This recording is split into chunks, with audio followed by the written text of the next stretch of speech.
I overheard my heartless husband planning with his mother to abandon me in the hospital after I lost my baby. While unconscious, they used my fingerprint to access my bank app and transferred all the money. The next day, he mocked, "Thanks for your fingerprint, we bought a luxury house." I couldn't stop laughing because the bank app they used was. After 4 years of trying, it finally happened. I couldn't wait to show Aiden.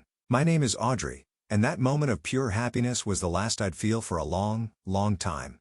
I remember every detail of those few seconds. The way the afternoon sun lit up my dashboard. The faint scent of the air freshener Aiden always joked about. The song playing on the radio, a cheesy pop hit about forever love that I usually roll my eyes at but suddenly felt just right. The light turned green, and I started driving, already imagining Aiden's face when he saw the picture. He'd been dropping hints about wanting kids since our wedding, and his mom, Alyssa, had been asking about grandchildren at every family dinner. I never saw the truck coming. The crash came from the left, a violent smash of metal and glass. Everything spun, and time slowed down. In the chaos, one thought flashed in my mind. Protect the phone. Aiden has to see the picture. When the world finally stopped moving, I couldn't feel my face. Warm liquid dripped down my neck. Somewhere far away, I heard screaming. A man's voice kept repeating, "Oh, God. I'm so sorry. I'm sorry." The words floated around me like leaves in the wind. "Ma'am, can you hear me?" "Don't move," someone said. A paramedic leaned into what was left of my window. "We're going to get you out." I tried to speak to tell them about the baby, but my mouth wouldn't work. The last thing I remember was someone holding my hand and promising everything's going to be okay. They lied. I woke up 5 days later in the hospital. Aiden was there, asleep in a chair beside my bed. He looked awful, unshaven, his clothes wrinkled, dark circles under his eyes. I tried to lift my arm to reach for him, but it felt too heavy, like it wasn't mine. "Aiden," I whispered. My voice barely made a sound. He jolted awake, his eyes locking on mine. For a moment, I saw something in his expression, something that made my stomach tighten. Then he smiled, but it didn't feel real. "Hey," he said, taking my hand. "You had us worried." I tried to smile back, but my face didn't feel right. It felt stiff, like it didn't belong to me. "The baby," I managed to say, my voice barely a whisper. Aiden's hand tightened on mine. "I'm so sorry, Audrey," he said, his voice shaking. "The doctors did everything they could." I closed my eyes as the world seemed to spin beneath me. Through the haze of pain medication, I heard the door open. The familiar scent of Alyssa's perfume reached me before she spoke. "Aiden, honey, the doctor needs to talk to you," she said softly, her voice careful. "About the reconstruction options," Aiden said quickly. "I'll be right back." He squeezed my hand and let go. I kept my eyes closed, pretending to be asleep, but their voices drifted in from the hallway through the partially open door. "She's going to need a lot of surgeries," Aiden said, his voice low. "Her face, Mom? I don't know if I can." "Shh, darling," Alyssa interrupted. "We'll figure it out, one step at a time." Lying there, I felt silent tears slide down my ruined face. They were out there, talking about me like I was some project to fix, a problem to solve. In that moment, something inside me broke. The warmth and hope I had always carried began to disappear, replaced by something cold and hard. I didn't know it then, but that was the moment my old self, the Audrey Griffin who was a loving wife, a hopeful mother-to-be, and an eternal optimist, started to fade. Something else, something darker and stronger began to take her place. Coming home from the hospital felt like stepping into someone else's life. Everything looked the same. Our neat suburban house with its perfect lawn, the welcome mat Alyssa gave us as a housewarming gift, even the faint smell of Aiden's cologne in the entryway. But nothing felt right anymore. "I set up the guest bedroom downstairs," Aiden said, carrying my bag. "The doctor said stairs might be hard for a while." I noticed he wouldn't look directly at me for weeks in the hospital, and he still could meet my eyes. "Thanks," I muttered, my fingers brushing the bandages covering half my face. "I've invited Mom over for dinner," he added quickly. "She wants to help with your recovery plan." Of course she did. Alyssa Griffin never missed a chance to take charge, especially when it came to protecting her son's perfect life. The guest room felt cold and lifeless, like a hotel room. Aiden had cleared out all my things from our bedroom upstairs and arranged them here with robotic precision. My makeup vanity, useless now, sat in the corner with the mirror turned to face the wall. "Do you need any things?" Aiden asked from the doorway, phone in hand. "I have a fewer calls to make, but I'm fine," I said, even though I wasn't. What was the point of saying otherwise? Alyssa arrived right at 5, as expected. She came armed with casseroles and plenty of opinions. I sat at the dining room table, watching Alyssa arrange flowers in a vase while Aiden poured wine. "The doctor said the scarring might get better over time," Aiden said, avoiding eye contact with either of us. Well, there are always options, Alyssa replied, her voice overly cheerful. I know an excellent plastic surgeon in the city. Very discreet. I stared at my untouched plate, pushing food around with my fork. The insurance won't cover cosmetic procedures, I said quietly. Oh, darling, Alyssa said, reaching across the table to pat my hand. We have to think about Aiden's position at the firm. Image is everything in corporate marketing. My fork slipped from my hand, clattering onto the plate. My face is an image problem, Mother? I asked sharply. Audrey, Aiden warned, but Alyssa carried on as if she hadn't heard. I'm just being practical, she said. Aiden has worked so hard to build his career. And now, with all the complications from the accident, she dabbed her lips with a napkin.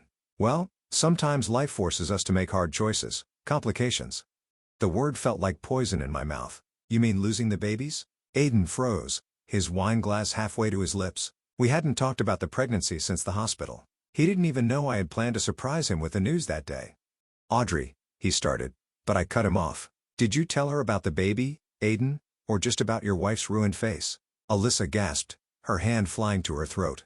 A baby, she whispered. It doesn't matter now, Aiden said quickly, standing up. What matters is moving forward. Mother's right. We need to think practically. I looked at them both, my husband, who couldn't meet my eyes, and his mother, who wouldn't stop staring at my bandages. The perfect son and his perfect mother, already planning my perfect recovery. I think I need to lie down, I said, pushing back from the table. Of course, dear, Alyssa called after me. We'll figure everything out. In the guest room, their voices carried through the wall, muffled but clear enough. Poor thing, Alyssa was saying. But Aiden, you're still young. There will be other chances for children. Once everything is settled. Mom, please, Aiden said, sounding tired. I'm just saying, you need to think about your future. Both of your futures. I touched the bandages on my face, feeling the rough gauze where smooth skin used to be. I thought about our wedding day when Aiden used to say I looked like an angel. Now, he couldn't even look at me. My phone buzzed, pulling me out of my thoughts. It was a text from an unknown number. Mrs. Griffin, my name is Maxine Cressy. I'm the father of the young man who caused your accident. Please, I need to speak with you. I stared at the message, my fingers hovering over the screen. Through the wall, I could still hear Aiden and Alyssa planning my life without me. Something shifted inside me, not quite hope, but something stronger, something closer to purpose. I typed back a single word. When? For weeks after I'd come home, I found Aiden's whiskey bottle hidden behind the cleaning supplies under the kitchen sink. It was already half empty. I wouldn't have noticed if I hadn't heard him stumbling around at 4 a.m., talking on his phone in what he thought was a whisper. The bandages had come off the day before, and I avoided mirrors now. But I couldn't avoid hearing Aiden's late-night conversations. You should have seen her face today, he slurred to someone, laughing softly. Like that movie, you know, Two-Faced from Batman. There was a pause, followed by more drunken laughter. I know, I shouldn't joke, but man, you try living with it. I stood in the dark kitchen, holding his hidden whiskey bottle, and felt something break deep inside me. The next morning, Aiden acted like everything was normal. He kissed me on the unscarred side of my face before heading to work. Big presentation today, he said, adjusting his tie. Don't wait up. I waited until his car drove away before heading upstairs to our bedroom. I hadn't been up there since coming home, respecting his unspoken rule of keeping me out of sight in the guest room. Everything was exactly as I'd left it the morning of the accident, except for one thing. My old art supplies were missing from the closet. I found them in the garage, buried under Christmas decorations. The wooden box still had my name carved into it, a wedding gift from my grandmother. Inside, the brushes lay untouched, along with the expensive oil paints Aiden had once bought me when I mentioned wanting to paint again. You should focus on more practical things, Alyssa had said back then. Aiden needs a wife, not an artist. I set up the easel in the guest room, facing the window. Morning light poured across the canvas as I mixed colors, letting muscle memory take over. Red for anger. Black for grief. Yellow for the hope I used to feel. The brush moved on its own, creating something raw and powerful. Hours passed without me noticing. When the front door opened and closed, I heard Aiden's footsteps pause outside my door. Mother's here for dinner, he called. I didn't respond, adding another streak of red to the canvas. The door opened. Audrey, what are you? Aiden stopped mid-sentence. What is that supposed to be? I stepped back from the painting. It was a woman's face, split down the middle. One side was flawless and perfect. The other was distorted, fractured, with a wineglass pressed to smiling lips. It's you, Alyssa said from behind him, her voice sharp, or rather, what you've become. I looked at Aiden as his face turned pale. I call it two-face, I said quietly. Funny, right? Aiden's mouth opened, but no words came out. His eyes, though, betrayed him. Don't you understand? I asked softly, though I already knew the answer. I heard you last night, Aiden. And the night before that. And the night before that, I said calmly. Alyssa quickly stepped between us. Audrey, Aiden has been under so much stress. If you could just try to understand. Understand? What? I snapped, turning to face them fully. I saw them both flinch. That my husband makes jokes about my scars? That he hides bottles all over the house? That he can't even sleep in the same room as me anymore? That's not fair, Aiden protested. I'm trying to what? I interrupted. Keep up appearances? I pointed to the painting. Is this the kind of appearance you want? Alyssa stiffened, her voice cold. Perhaps this outburst is a sign you need professional help. I laughed, a harsh, bitter sound that made them both step back. Professional help? Like that plastic surgeon you keep pushing? The one who can fix Aiden's image problems? Audrey, please, Aiden said, reaching for me. I stepped away. Don't worry, I said, picking up my brush again. I'm already working on fixing everything. They left the room, whispering to each other. I turned back to my canvas, adding the final touch, a faint text message in the background. Tomorrow at 3, I'll explain everything.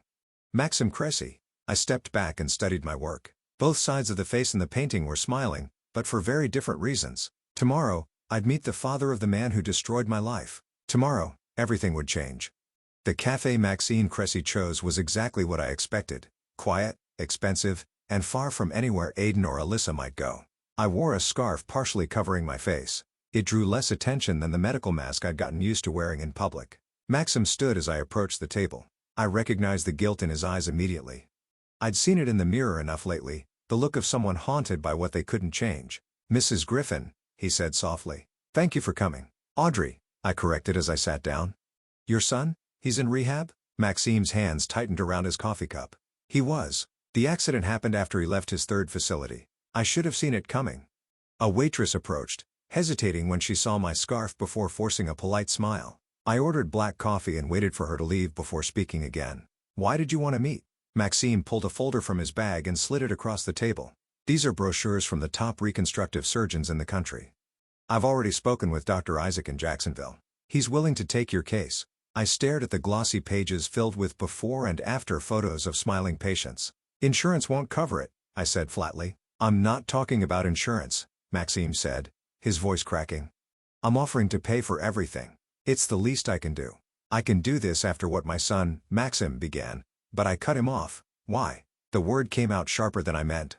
Because I failed him, Maxim said simply. And in failing him, I failed you too. Money can't fix everything, but it can fix this. He gestured vaguely toward my face. I opened the brochure, scanning Dr. Isaac's credentials. The cost listed made my stomach twist.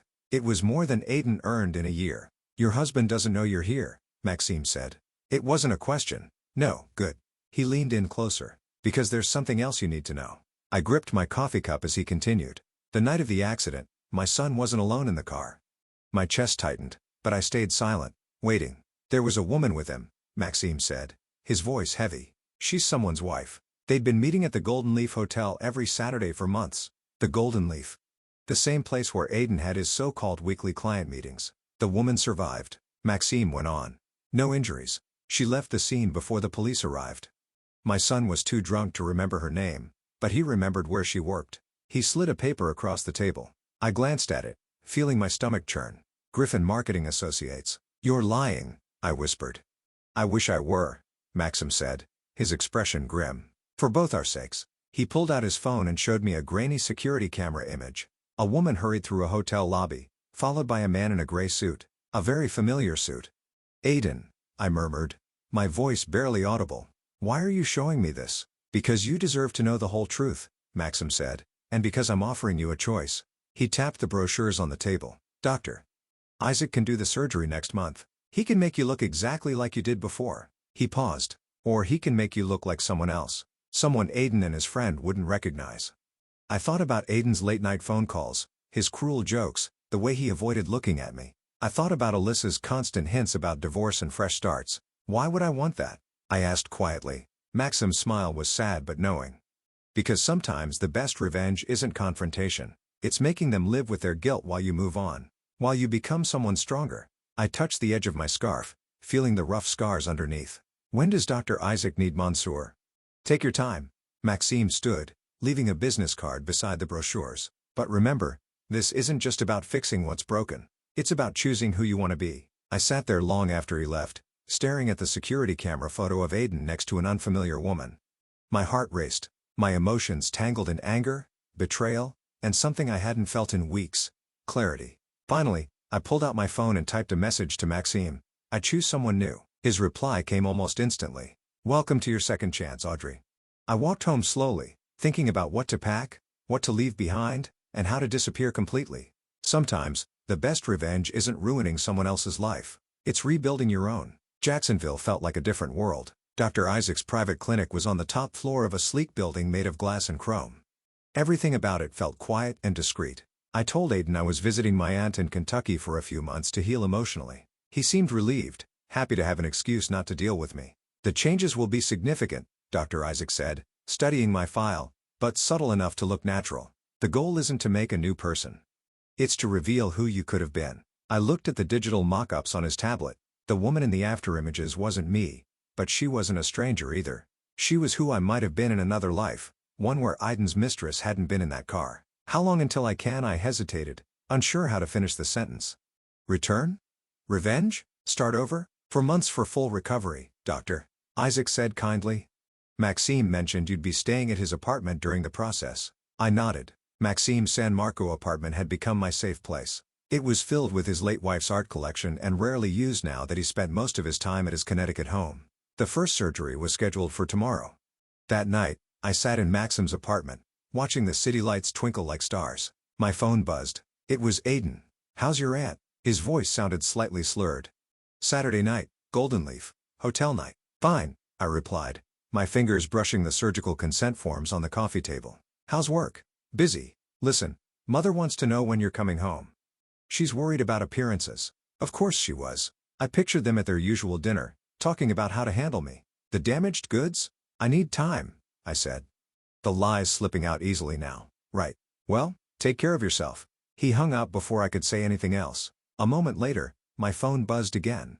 This time, it was a text from Maxime. Ready for tomorrow? I started to reply yes, but stopped when another message appeared. It was from an unknown number. Are you sure you want to know the truth about that night?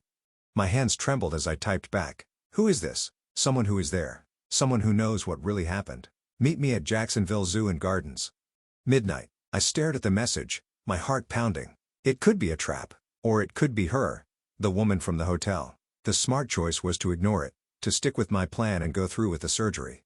But something deep inside me needed to know. At 12:15, I took a cab to Jacksonville Zoo and Gardens. The air was cool, and the Hudson River shimmered like black silk under the moonlight. A woman sat alone on a bench, her face hidden beneath a hoodie. Mrs. Griffin, she said softly as I approached. I walked closer, and the woman pulled back her hood, revealing a face I knew from office party photos on Aiden's desk. Audrey, I said, recognizing her. Audrey from accounting. She looked at me, her eyes full of guilt. He wasn't supposed to be there that night, she said quietly at the hotel. He was following me. Suspicious? I asked, the pieces starting to fall into place. She nodded. When he saw who I was meeting, his client. His client's wife, I said, finishing the thought. Audrey let out a bitter laugh. Aiden caught us together. He was drunk and angry. He started making threats about exposing everything. She paused, her voice shaking. That's when what? I pressed. When he called his friend. The guy who hit your car. He asked him to scare his cheating client's wife. Follow her car. Freak her out a little. Her voice cracked. But the guy was high, confused. He followed the wrong car. He followed you. The world spun around me. Aiden. Aiden arranged the accident. Not yours. He didn't mean to.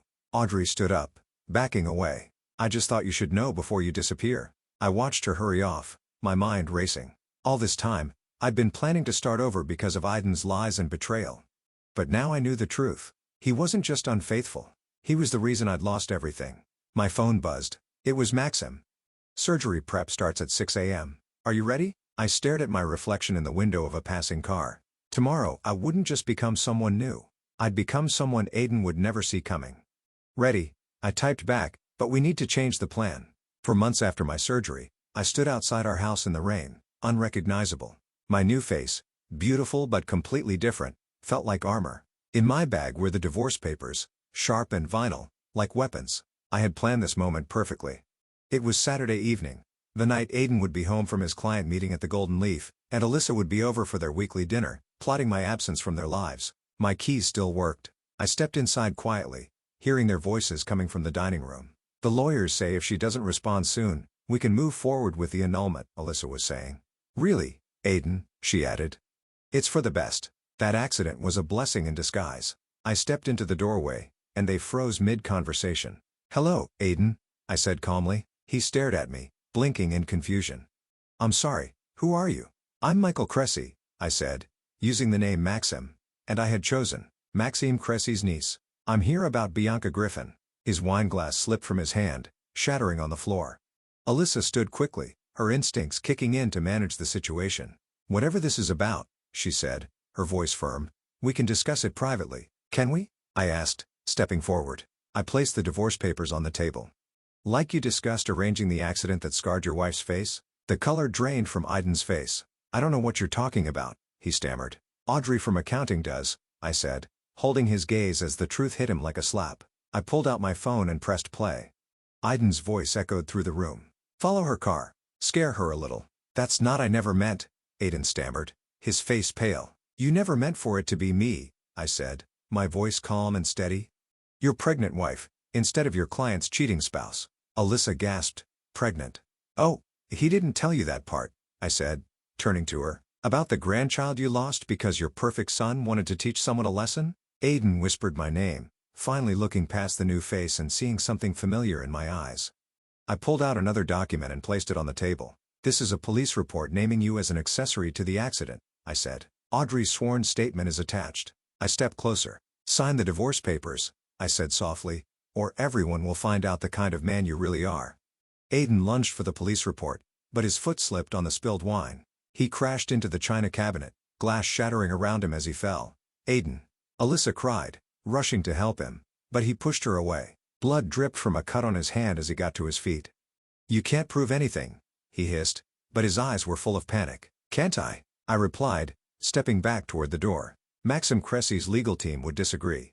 They're very eager to make amends for his son's part in this, especially now that they know who really orchestrated it. Wait, Aiden called as I reached the door. Please, I'll sign. Just don't tell anyone. Like, you didn't tell anyone about our babies? I said, my voice cold. Like you didn't tell anyone you planned the accident? He looked at me, his face crumbling. I loved you, he said weakly. No, I said, touching my new face. You loved what I looked like. There's a difference. I placed the divorce papers on the table and walked out into the rain. Behind me, I heard Alyssa's shocked sobs and Aiden's frantic explanations, but I didn't look back. As I reached my car, my phone buzzed. It was a message from Maxim. Is it done? I stared at the screen, unable to answer. The victory felt hollow, like ashes in my mouth. I had what I